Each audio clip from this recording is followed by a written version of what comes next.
గుంటూరు జిల్లా తురకపాలెంలో చెక్కుల పంపిణీలో వివాదం జరిగింది.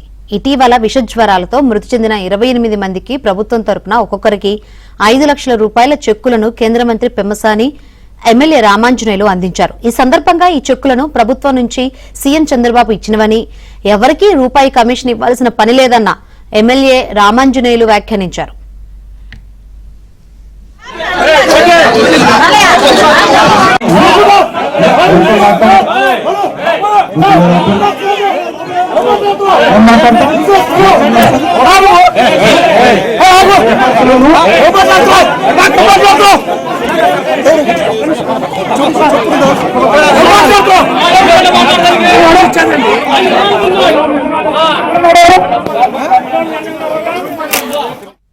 ఎమ్మెల్యే రామాంజనేయులు వ్యాఖ్యలపై మాల మహానాడు జాతీయ అధ్యక్షుడు గోళ్ల అరుణ్ ఆగ్రహం వ్యక్తం చేశారు.